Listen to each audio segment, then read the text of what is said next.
the idea of friendship in the Bible, in both testaments, they involve three particular components. That is association, loyalty, and affection.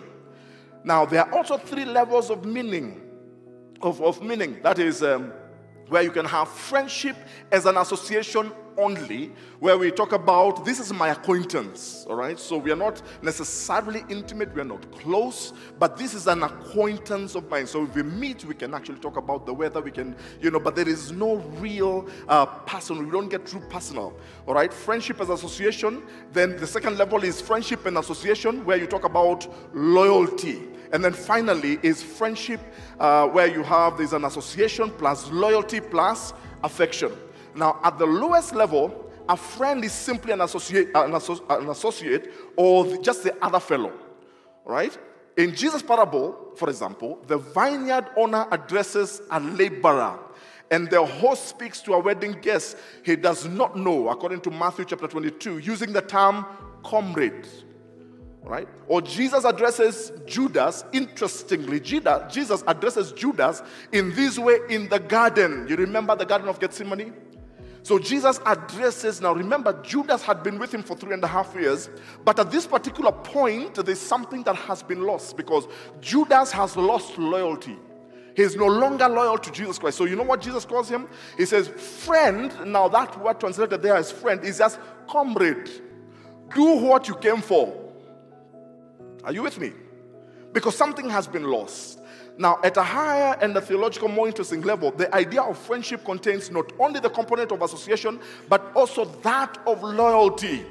So, for example, in the scripture in the Old Testament, and I have put the scriptures there for you, where you have like the king's friend or a royal advisor. For example, the King David, he had those who would be his advisors like Ahithophel or Hushai. So these guys were not necessarily intimate with the king in terms of relationship, but they were loyal to him because they were serving him. Are you with me? And sometimes you have a relationship with somebody, it is not personal, but by its very nature, there is some loyalty involved. All right?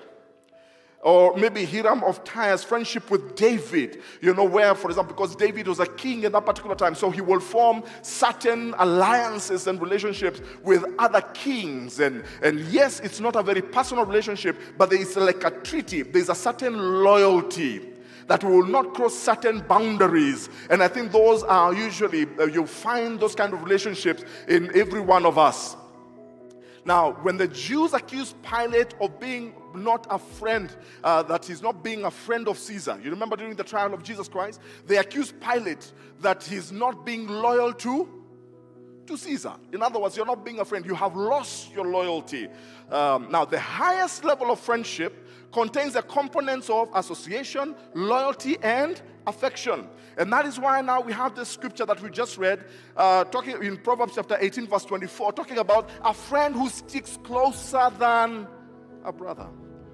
And this shows loyalty along with affection. Now, every one of us, we need to exist in a relationship in those three levels. There are people we may never become close to. They only become acquaintances. And that is necessary, isn't it? Because it makes us, have you ever, or sometimes maybe you just walk into an environment, maybe just into a restaurant, or you just walk somewhere, or maybe you're just taking a walk, or you're jogging, and you meet somebody along there, you don't know them, and you just acknowledge. Just say, hi. Anybody ever gone through this? What are you doing? You're just acknowledging your humanity. Acknowledging that I'm also here. I may not stop to find out who this person is, whether the cows came home last night. I may not be able to find out all that. But I'm just acknowledging. But then there's also the second level, where I also need those who, yes, we may not be close, but there's loyalty. Are you with me? So that's why you need good neighbors. They may not be close, but if they hear that there are thugs in your house, they will do something about it, isn't it? Because they are loyal to you. But the third level is that every one of us, apart from associations, we also need people who are loyal, but we also need people who are affectionate to us. This is somebody who is in your business.